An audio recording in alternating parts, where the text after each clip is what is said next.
안녕하세요. 프로파일러 배상훈입니다. 2020년입니다. 1월 1일이고요. 2019년하고 2020년이 크게 달라질 건 없죠. 인간이 정해놓은 숫자의 개념일 뿐이지만 그래도 이제 2010년대를 마감을 했고 이제 2020년대입니다. 글쎄요. 2000년 밀레니엄이 들어왔을 때 2020년이 올까 했는데 왔네요. 열심히 살고 보람차게 살면은 그게 인생이죠. 저희 같은 사람들은 그렇게 보람차고 행복하게 사는 사람들을 가로막는 여러 가지 나쁜 악을 제거하기 위해서, 차단하기 위해서, 예방하기 위해서 노력하는 프로파일러입니다. 자, 활기차게 올 한 해도 시작해 볼까요? 근데 이제 어쨌든 새롭게 해가 시작됐어도 사건이란 건 연결될 수밖에 없으니까 이제 조금 더 깊이 한번 들어가 보려고 합니다. 이전에는 그냥 약간 추상적으로 했던 부분들을 조금 더 연합뉴스에 이제 이런 기사가 났어요. 이춘재 사건에서 왜 8살짜리, 9살짜리 초등학생을 죽였느냐? 이 부분에 대한 게 아마도 이제 이거는 아시다시피 이제 경찰과 검찰이 지금 거의 같이 수사를 하고 있는 거잖아요. 그러니까 따로 같이 수사하고 있는 거죠. 이 상황에서 이전에 제가 들은 거는 경찰은 제가 알고 있는 여러 가지 상황 때문에 특정한 한 언론사에만 정보를 제공하다가 언론사도 아니고 언론인 같아요. 기자 같아요. 하다가 그 뒤에는 이제 여러 가지 기자들이 항의가 있어서 그런지 조금 더 확대해서 제공하다가 하는 것 같기도 하고, 근데 이제 피의자 공표 때문에 사실은 좀 멈칫하다가 좀 애매한 위상이었던 것 같아요. 그런 과정에서 수원지검에서 팍 치고 들어와서 이제 수원지검에서 여러 가지 기자들한테 좀 홀리면서 일종의 경쟁 상태, 이런 상태가 되는 것 같고, 그 과정에서 박준영 변호사의 사실은 조금 과한 행동, 제가 보기엔 좀 과한 행동이라고 봅니다. 프로파일러에 대한 얘기도 그렇고, 그건 지난번에 말씀드린 것처럼 물론 박준영 변호사는 저한테 문제 제기를 하실 수도 있습니다만은 명확히 말하면 그거는 프로파일러의 면담 기법에 대해서 노출될 수 있기 때문에 그거는 사실은 가능하면 하지 않았으면 좋았을 것을 그건 이제 지나간 얘기고, 이번에 이제 연합뉴스에서 나온 이춘재 죽으려고 야산에 갔다가 초동생 말초 범행이라고 하면서 경찰이 이제 이런 걸 얘기하고 있나 봅니다. 그러니까 범행 경위에 대해서는 줄줄줄 얘기를 한다는 거예요. 근데 동기에 대해서는 입을 다물고 있다는 거예요. 그러니까 제가 계속 말씀을 드렸지만은 제가 알고 있는 프로파일러들이 여러 가지 고생을 했지만은 사실은 이거는 제가 몇 달 전에도 말씀드렸지만 반은 성공하고 반은 실패한 거다고 말씀드린 게 바로 이것 때문에 그렇습니다. 프로파일러의 인터로게이션은요, 범행 경위 자체만 파악하면 의미가 없습니다. 범행 경위라고 하는 그 과정은 당연히 인텐트, 모티브까지 들어가야 되는 겁니다. 근데 인텐트조차도 모티브까지는 바라지도 않아도 인텐트 정도에서 머물고, 그리고 어차피 말 나온 거니까 프로파일러가 그러니까 이춘재가 프로파일러를 그냥 여자들 정도로 인식해서 그것을 검사한테 말할 정도라고 하면은 사실은 그 인터로게이션은 실패한 겁니다. 물론 이거를 진행했던 프로파일러들이 저한테 문제 제기를 할 수 있지만 그거는 제가 자신있게 당당하게 말씀드릴 수 있습니다. 그리고, 제가 뭐, 자신있게 말씀드립니다. 이거는 실패한 겁니다. 그래서 제가 그렇지만은 반은 성공하고 반은 실패했다는 이유가 그것 때문에 그런 겁니다. 동기를 밝혀내지 못한 인터로게이션이 어떻게 가능하겠습니까? 그건 인터뷰죠, 뷰. 형사의 취조입니다. 근데 경찰에서 지금 나오는 얘기가 이거예요. 왜 죽였냐? 아니 그냥 자기가 목숨을 끊으러 갔다가 우연히 마주쳐 살해했다라고 하는 거예요. 말도 안 되는 개소리죠. 이춘재. 이 새끼가 좀 말하자면은 놀려먹는 겁니다. 그러니까 놀려먹는 걸 그대로 받아 받아 그냥 그걸 가지고 하는 거는 말도 안 되죠. 그러니까 일단은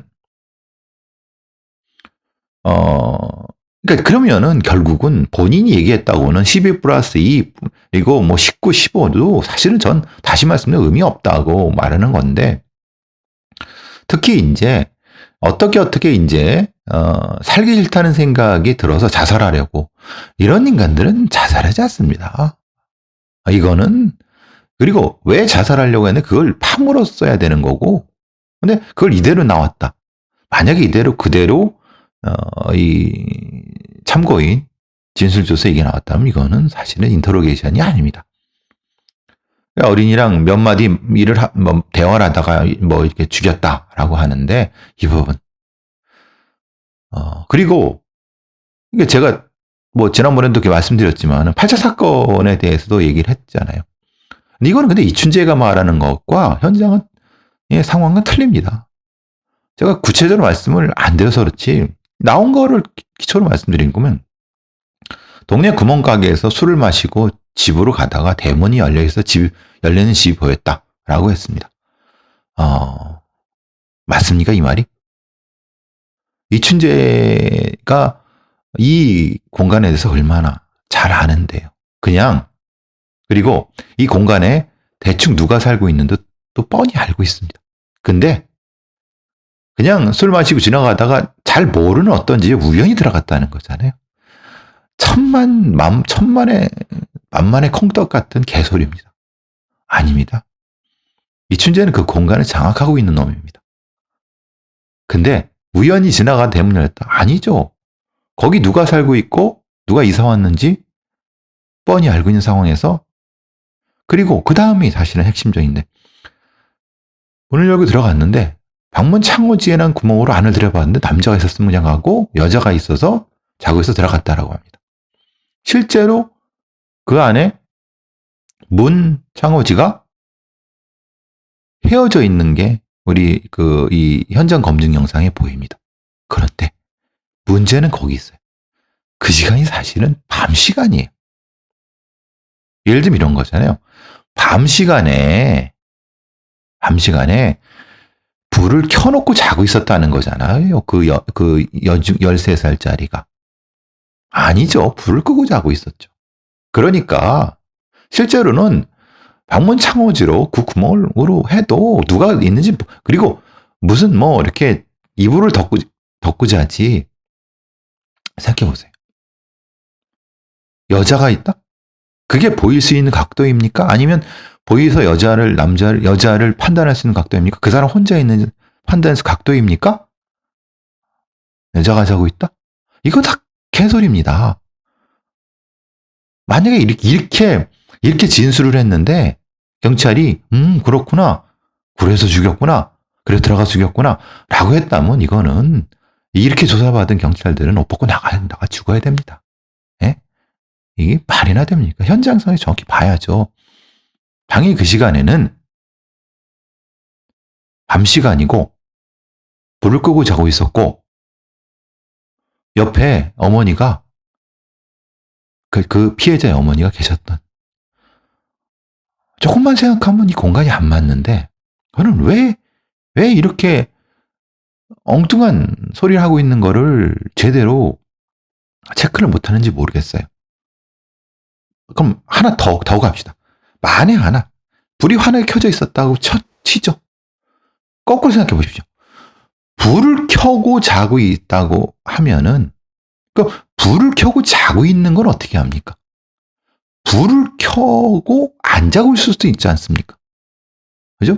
이 진술에 논리적인 모순이 생기는 거예요. 불이 켜져 있잖아요. 불이 켜져 있는데 들어가요? 그 옆에 누가 있는지도 모르고 어른이 있는지도 모르는 어른이 있다는 거 알잖아요. 아니, 모른다 하더라도. 그러니까, 논리적으로 재구성을 해보면, 이춘재가 그렇게 했다는 걸 이춘재는 그렇게 자기가 했어. 그러니까 범행이 벌어졌어. 라고 하는 것만 빼고는, 평균 상식적으로 보더라도 이것은 안 맞는 거예요. 근데 왜?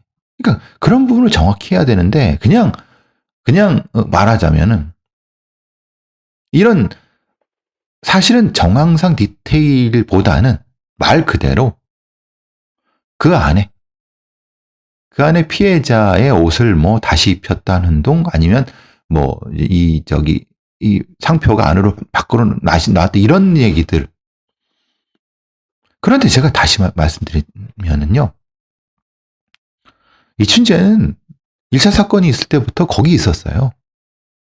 그리고 형사들이 거기에 돌아다니면서 수사할 때 이춘재를 알았어요. 그리고 조사도 했잖아요. 그리고 형사들이 거기서 그 다방 같은 데 가서 여러 탐문할 때도 지들끼리 얘기하는 거 충분히 이춘재가 들었을 가능성이 높아요. 아, 이춘재는 범인인데 그걸 뻔히 알죠. 아니, 안 들었겠습니까, 자기가? 그 가능성도 충분히 있다는 거예요. 그러니까 실제로 범인만이 알 수 있는 어떤 상황이라는 것은 말도 안 되는 소리입니다. 그거는 지금에서나 이렇게 형사들이, 경찰들이 외부로 수사상을 노출하지 않는다는 전제지만, 당시 89년, 90년도 때는 제가 알기로는 그렇게 되게 허술했어요. 그런 부분에 대해서는. 그러니까 이거는 사실은 다시 말씀드리지만, 이 춘재는 제가 뭐 단언코 말씀드릴 수는 없습니다만은, 준재가 8차 사건의 범인이라는 것은 다시 한번 검토돼야 됩니다. 물론 윤 씨가 범인이 아니라는 것은 이거는 거의 명확한 것 같습니다. 그렇지만 8차 사건에 이춘재가 범인이라는 건 이건 다시 한번 검토돼야 돼요. 이거는 근데 왜 이렇게 경찰들이 이 부분에 대해서 이춘재로 어떻게 보면 몰아가려고 하나요? 당연하죠. 그럼 이춘재가 아니면 그때 그렇게 개판으로 수사한 거에 대한 책임을 다 져야 되고, 지금 윤 씨를 범인으로 몰고 시체를 감추고 뭐 별 개지를 다 떨었잖아요. 경찰이라는 것들이.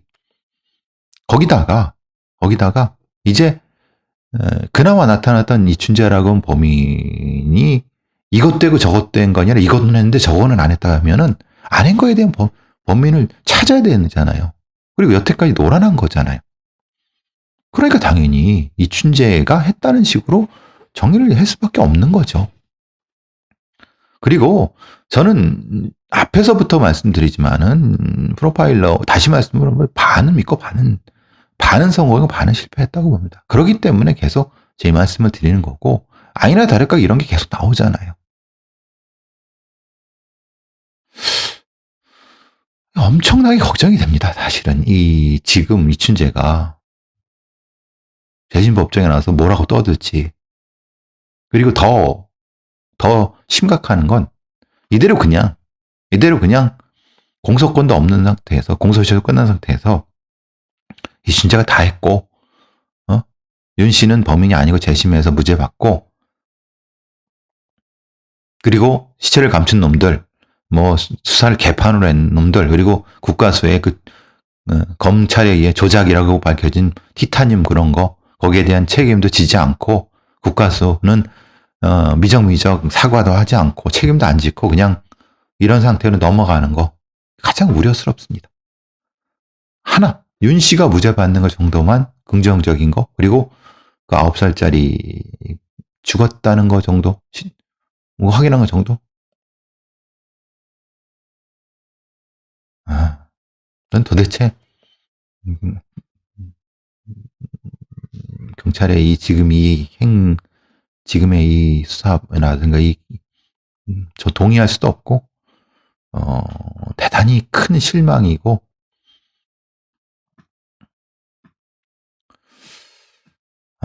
뭐 경찰 얘기를 했으니까 한 번 더 들어가죠. 제가 며칠 전에 경무관 인사, 경찰의 인사는 위부터 내려옵니다. 그러니까 경찰 총수가 왕무부가 4개, 치안 총감이고, 그 다음에 3개가 치안 정감, 서울경찰청장이라든가 뭐 이런 경찰청 차장이라든가 이렇게. 그 다음에 치안감, 왕무부가 2개, 경무관 이렇게 했죠. 요번에 뭐 이제 경무관과 치안관 합치면 57명, 58명 정도라고 하는데요. 합쳐서. 이미 이제 발표가 났고, 총경급들이 한 500명 좀 500명 좀 안쪽 되는데, 총경은 이제 경찰서장급입니다. 그거보다 아래. 네. 근데 요건 이제 군대로 말하면 연대장급 정도고요. 이 경무관은 사단장급 정도라고 생각하시면 됩니다. 경무관은 별이죠. 쉽게 말하면 별. 그런데 어제 92명 총경에 대한 승진 인사가 발표됐습니다. 사실 검사들의 그 승진 임명이라든가 인력 배치 같은 거 이런 것들을 또 상당히 우리 민생에 중요하지만 마찬가지로 이 경찰서장급의 인사도 국민의 삶에 굉장히 중요합니다. 그러니까 언론이 이런 그 경찰서장급이나 경무관급에 대한 승진 인사 발표가 나면 각각의 개인에 대해서 충분히 정보를 추적해서 이 사람은 실제로는 이런 경력을 가지고 있어서 이런 식으로 뭐 했다. 그래서 적절하다 이렇게 비판을 해야 됩니다. 검사도 마찬가지예요. 검사도 전국에 2,300명 있는데요. 각 검사 지방검찰청이 있고 지방검찰청 내에 또 누구 검사가 있고 거기 부장검사, 차장검사, 부장검사 쭉 있어. 그 사람들이 사실 기본적으로 우리 국민의 인권을 제약할 수도 있고 침해할 수도 있고 또 이걸 도와줄 수도 있는 겁니다. 그러니까 그런 부분에 대해서는 적어도 평검사는 아니라 하더라도 부장검사, 차장검사급에 대해서 아니면은 뭐 적어도 검사장, 최소한 검사장 아니면 차장검사 이 사람이 어떤 수사를 해왔고 거기에 따라서 실제로 어떤 결과가 나왔고 어떤 잘못을 했고 어떤 장을 잘했고 정보가 있어야 되지 않습니까? 이상하지 않으세요? 우린 다 깜깜입니다. 다. 왜 그러느냐? 소위 말하는 경찰 출입 기자, 검찰 출입 기자 같은 법조 출입 기자 뭐 이런 다 같은 밥그릇을 해는 짜옥 먹고 같은 밥그릇을 했기 때문에 나쁜 기사 안 써죠. 경찰 출입 기자 마찬가지입니다. 다 좋은 기사 씁니다. 다 뭐 어디 수사 전문가 뭐 해서 뭐 아주 그러니까 경찰청 홍보관실이나 검찰청 홍보관실에서 써주는데 그대로 합니다.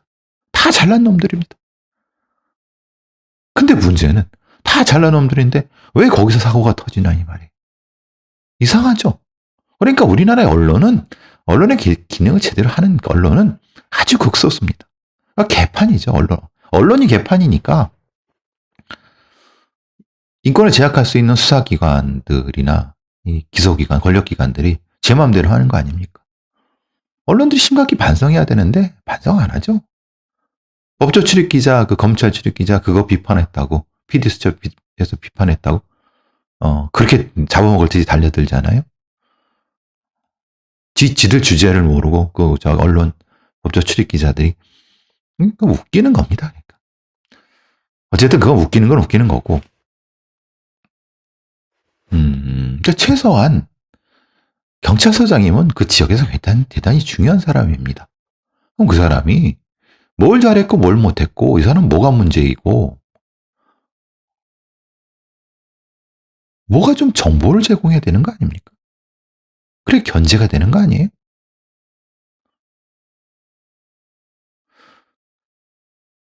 근데 이제 이 경찰청에서 발표한 총경급에서 이제 쟤들도 이제 눈치가 있으니까 여성은 경무관은 하나도 없지만 총경은 9명이나 된다. 그러니까 전체 92명인데 승진 2명인데 9명이 된다.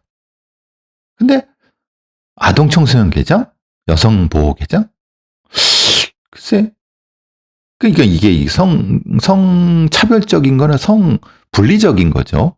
여성은 여성 관련된 그거밖에 안 해나? 그리고 이상한 건 왜 그러면 경무관은 뭐 그렇죠, 쳐요. 경무관은. 근데 총경 승진자들이라고 하면은 쉽게 말하면 총경 승진 경정 그 아래 계급 세계에서 올라가는 건데 왜 대부분이 경찰청이나 서울청이나 거기에 다 집중돼? 그리고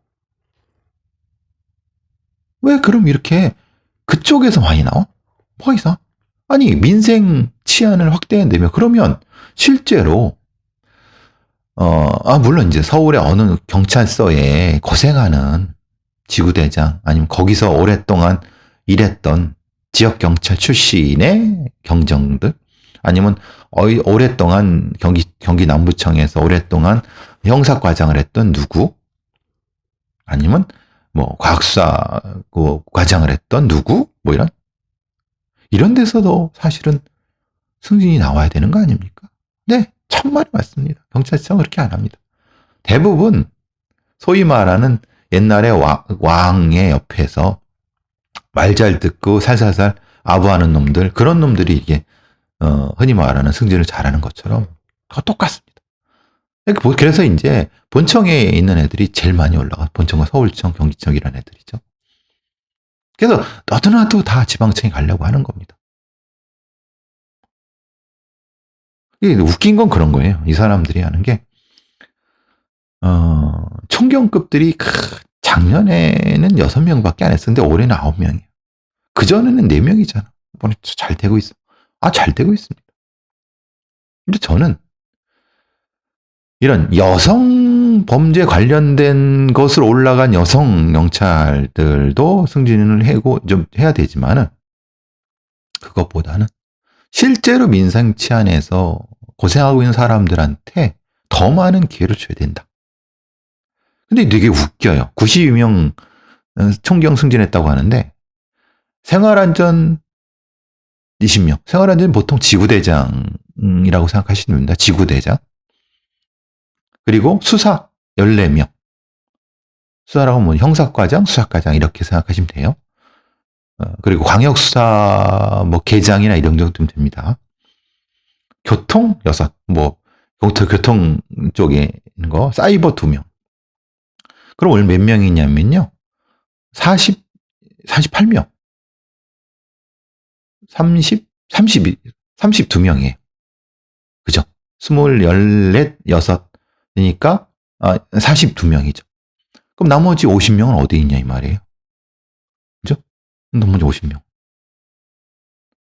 잘 생각해보세요. 그럼 그러니까 생활안전 우리가 생각하는 지역경찰 여러분이 보시는 지구대 경찰들이죠. 수사관들. 사이버 수사. 나머지 50명은 어디서 하늘에 뚝 떨어졌어? 경비하는 했던 애들. 그러니까 이제 청와대 지키던 애들 아니면 시위 진압하는 애들. 그죠? 높은 놈들 잘 발라주니까 거기다가 정보, 보안 그리고 예를 들면 그쪽. 그죠? 그러니까 뭐가 되게 이상하죠. 사실은 총경급이 승진했다고 하면은 적어도 생활안전, 수사, 교통 이 정도라고 하면은 여기서는 40명이 아니라 반이 안 되는 게 40%, 45% 아니라 70%는 돼야죠. 그렇지 않습니까? 오히려 경찰의 전체의 인원 포션을 봐도 아직도 쉽게 말하면 청와대에서 경찰청, 본청, 청와대 왔다 갔다 하고 서울청 그 위에 높은 놈들 밑에서 있는 애들 그런 애들이 승진 잘하고 실제로 밑에서 고생하는 민생 치안을 하는 지역 경찰이나 그리고 수사장 막 발로 뛰고 막 그 힘들게 수사하는 애들은 찬밥이라는 거예요. 쉽게 말하면. 그리고 잘났다고 이렇게 승진 인용을 발표하는 거예요. 그러니까 이런 거 사실은 까야 되거든요. 언론이. 이 새끼들 뭐 하는 거냐? 어? 민생 치안 한다고 하면서 오히려 그쪽에 티원을 많이 주고 해야지. 거꾸로 경찰은 아주 멀었습니다. 아주 멀었습니다. 이렇게 되면 어떻게 되겠습니까? 수사나 지역 경찰에 대해서 모르는 애들, 그냥 뭐 행정 경찰들이죠. 걔네들이 수사 경찰 통제하는 겁니다. 이런 애들이 그냥 경경 수사권 때 한번 되면은 진짜 뭣도 모르는 놈들이 영장 아니 수사 방향 결정하고 수사 산으로 가죠. 그리고 이렇게 되면 지역 경찰도 지구대에 있는 사람 형 얼마나 자기가 떨어집니까? 개판입니다. 개판. 이게 뭡니까? 근데도 누구 하나 지적하지도 않아요. 되게 당연한 듯이 그런 거. 이렇게 되면 어떻게 되겠습니까? 그 밑에 있는 승진자들이 이제 또 3개에서 4개로 올라갔잖아요. 그럼 이제 2개, 3개 올라가는 애들 보통 이제 그 경정급들이 수천 명 되거든요. 걔네들이 이제 또 편향되죠. 그죠? 근데 조금 다른 건 뭐냐면 이 3개짜리들은 시험으로 올라가는 애들도 있어요. 그러니까 총경급 이상부터는 다 심사지만은 시험으로 5급 공무원이죠. 5급 공무원 되는 애들도 있고 외부도 들어오는. 근데 그것도 아주 제한적이라서 그것도 편향됩니다. 똑같이 됩니다. 수사나 지역경찰 쪽에서는 이제 찬밥이 됐으면 그 아래 계급도 똑같습니다. 이렇게 찬밥. 그러니까 이런 경우에 어떻게 지역경찰을 활성화시키고 그들의 사기를 올리며 수사경찰을 사기를 올리며 그들한테 처우를 개선해준다. 다 개소리입니다. 그런 거 다 개소리입니다. 네? 그러니 흔히 말하는 국민을 위한 치안이 되겠습니까? 지들을 위한 치안이 되는 거지. 92명 중에 순경 출신이 25%입니다. 생각해보세요. 그럼 순경 출신이 아닌 애들은 뭐냐? 경대 출신이죠. 그러니까 경대 출신 지들끼리 다 헤쳐먹는 겁니다. 보직 주고받기 하고 좋은 보직에 지내 동기들 아니면 후배들 다 해주고 순경들은 찬밥으로 시켜주고 신밥 떨어뜨리고 일부는 이제 뭐 간부 후보생들 근데 그들보다는 많이 적은데 그래도 근데 흔히 말하는 액면으로 튀어 좀 조금 콩고물 좀 나눠주고 그렇죠. 이러니 되겠습니까? 제가 황운하 같은 사람들 상당히 좋아하지만은 검경 수사관 근데 그 사람도 한계가 있죠. 경찰대 출신이고 언론이 제 역할을 못하고 경찰도 그냥 생색내기 눈 가리고 아웅하고 그래서 이런 문제가 생깁니다. 한겨레 단독으로 파출소장 부정초과 근무수당 고발한 경찰관 보복감찰 이렇게 썼는데 이게 뭐냐면 요새 이제 요 한 10년 안쪽으로 들어온 경찰들은 학력도 높고 물론 그냥 경찰이 되면 안 될 사람들도 많이 들어옵니다. 왜냐하면 경찰을 많이 뽑게 되면 되면 안 되는 애들도 적지 않게 들어오는데 생각 있는 애들 많이 들어옵니다. 그러니까 그래도 좀 이름난 대학도 나오고 사회에서 물 좀 먹고 하니까 여태까지 그냥 짬짬이로 했던 거 예를 들면은 이런 거죠. 옛날 그 나이는 아주 그 꼰대들이 했던 것처럼 초과수당 근무수당을 시청하는데 그냥 근무도 안 하고 그냥 지문 찍고 가고 이런 경우.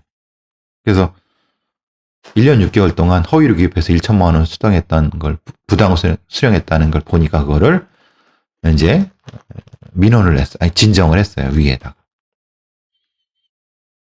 근데 이게 참, 그래서 결국은 뭐냐면 이 파출소장이 검찰의 고발을 당했어요.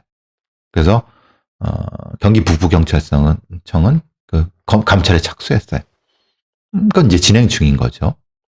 근데 문제는 그러니까 경감쯤 되는 놈이 이제 그 검찰에 고발돼 갖고 업무상 횡령 혐의로 했는데 이상하게도 그때쯤에 이제 이걸 이제 민원을 냈던 진정을 냈던 경장이죠. 33살이 포천경찰서 청문감사실에 감찰을 받은 거예요. 매우 공교롭죠. 근데 감찰은 받은 이유도 뭐냐면 2018년에 일단 뭐 절차 없이 범인을 석방해서 사건 묵살, 그리고 뭐 폭행 피해자에 대한 가혹행위, 그리고 파출소 내에서 전기자동차 무전으로 전기자동차를 자기 전기자동차를 충전을 했나 봐요. 그 다음에 뭐 상습 지각과 근무 태만 뭐 이런 걸로 했는데 이 사람은 이게 보복성 감찰이다. 이건 뭐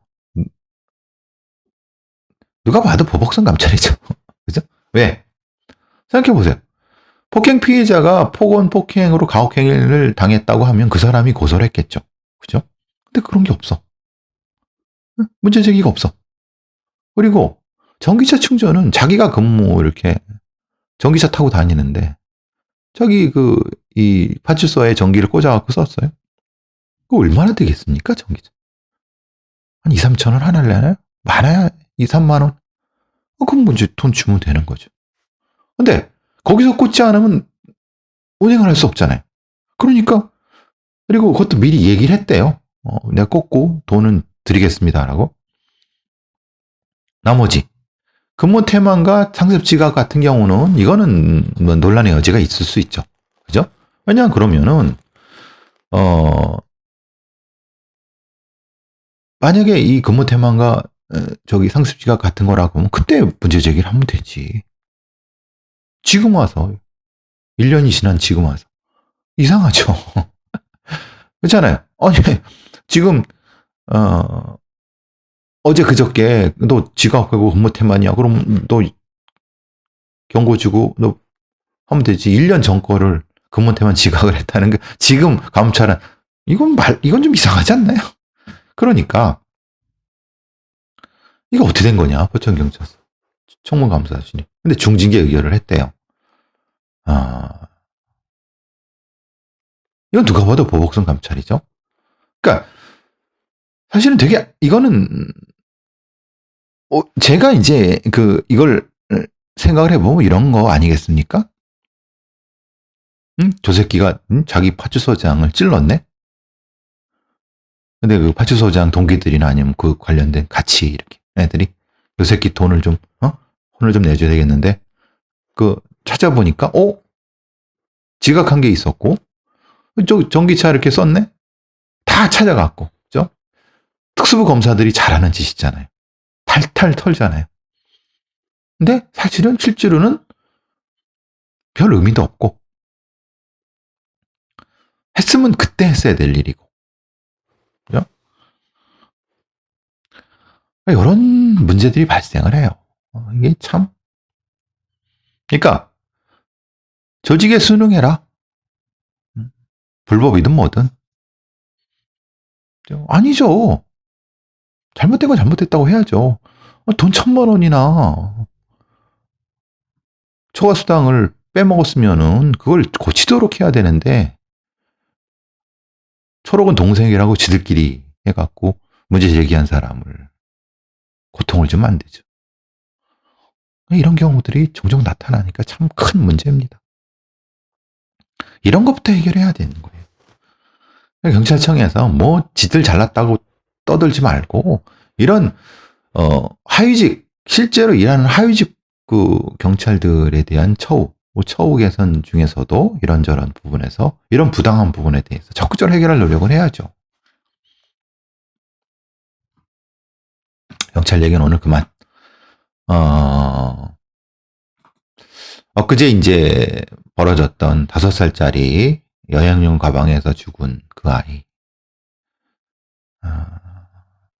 병원 관계자가 입안에 토사물이 가득했고 내복만 입은 채 손이 쭈글쭈글 팔다리의 3분의 2가 멍 등과 엉덩이에도 그러니까 지속적으로 때리고 그 안에 넣고 밟고 막 그랬고 막 울고 그러니까 물고문하고 물고문 하다가 토하니까 이제 그리고 이제 숨이 막혀 죽으니까 와서 이게 보통 아동학대가 이제 부부가 같이 하는 경우가 제일 많습니다. 그래서 같이 조사를 하고 있다고 하는데 고진이 양 사건 때도 마찬가지고 그럼 어떻게 해야 되느냐? 가장 문제가 학교를 다니는 아이들이라면 교사가 이걸 감시를 할 수 있어도 어린이집도 안 다니는 애는 어떻게 했냐? 그러니까 말하자면 3살, 4살, 5살 그 저는 그때쯤에 어떻게 했느냐? 그러니까 애초에 아예 누군가가 의무적으로 신고를 하도록 하는 것이나 그러면 누군가가 의무적으로 신고하려고 하면은 아예 외부로 노출될 수 있는 상황이라고 하면 가장 좋은 게 뭐냐면 의료보험 같은 거죠. 왜냐하면 어차피 약을 사 먹여야 되고 아니면은 무엇인가 아동수당을 받아야 되라고 하면은 그걸 신고를 할 수밖에 없잖아요. 아예 출생신고까지 안 하는 거는 그거는 사실은 어떻게 하기가 참 어렵지만은 무엇인가를 신청하려고 하면은 그때 이제 의무적으로 아이를 직접 데리고 와서 공공병원의 의사, 특히 이제 보건소의 의사가 확인을 하고 심리 상담을 하고 또 이 건강 검진을 해서 그때 아동학대 유무를 판단할 수 있는 그런 시스템이 돼야 되죠. 거기까지는 안 되고 있어요, 아직. 거기까지는. 그리고 이렇게 되려고 하면은 또 하나가 있어야 되죠. 뭡니까?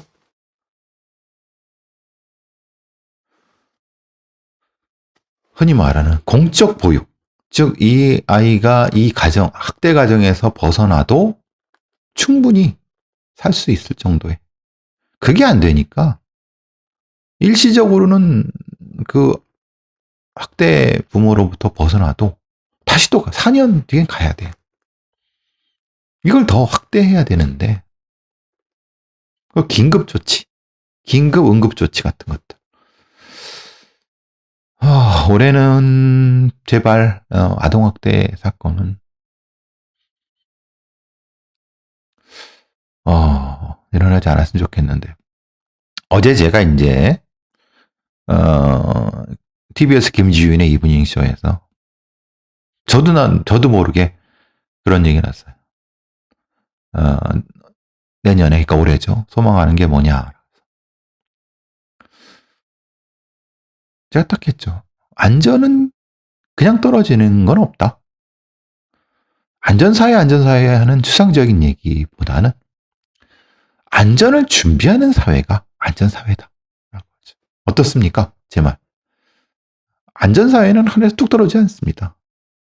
중요한 건 안전을 우리가 준비하는 사회가 곧 안전사회입니다. 아동학대도 마찬가지. 아동학대를 방지하는 우리 노력을 할 때 아동학대가 없어지는 거죠.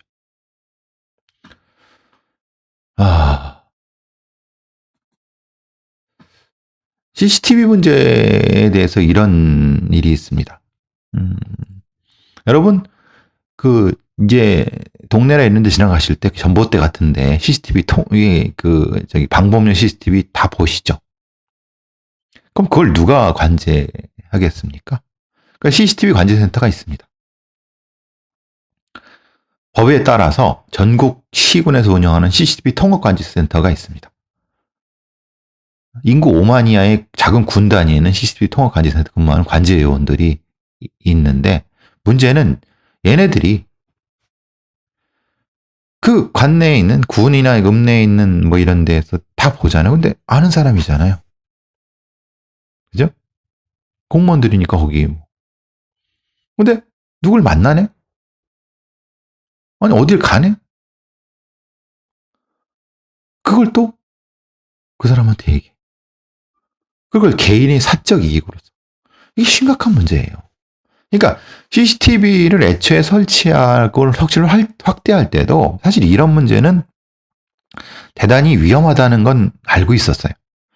그래서 이 CCTV와 관련된 그 관제 요원들에 대한 이 처벌 아니면 관리, 그리고 또 하나는 이 CCTV의 데이터, 이거를 어떻게 적절하게 보호할 것인가. 이제 임박한 문제죠. 지금 막 터지고 있는 문제예요. 이 CCTV 관제 요원들이 개인의 사적 이익을 위해서 CCTV 정보를 이용하고 있어요. 이런 거죠. 자기가 딱 봤는데 좀 마음에 들어하는 여자가 있는데 그 여자가 지나가는 걸 다 일일이 찍고 그걸 자기의 사적 이익을 위해서 충분히 가능한 얘기, 현실화되는 얘기. 이거를 빠르게 통제 장치를 하지 않으면은 머지않은 아주 빠른 시기에 심각한 문제가 발생할 수 있습니다. 걱정입니다. 이런 것들이. 자, 오늘은 여기까지 하도록 하고요. 올 한 해도 건강하시고 가능하면은 저는 이제 오늘의 범죄 뉴스 이렇게 해갖고 아침에 가능하면 새벽에 올려갖고 이렇게 여러분과 같이 여러분 출근하실 때 이렇게 좀 보게 좀 같이 얘기할 수 있게끔 할 생각입니다. 제가 지금 찍고 있는 게 제 핸드폰인데 핸드폰 말고 이제 조명은 어쩔 수 없어요. 뭐 이 정도면 뭐 더 좋아져야죠. 뭐겠어. 근데 카메라는 조금 더 업그레이드 해야 될 것 같다는 생각이 들어요. 한번 같이 올 한 해 열심히 같이 잘 살아봅시다. 감사합니다.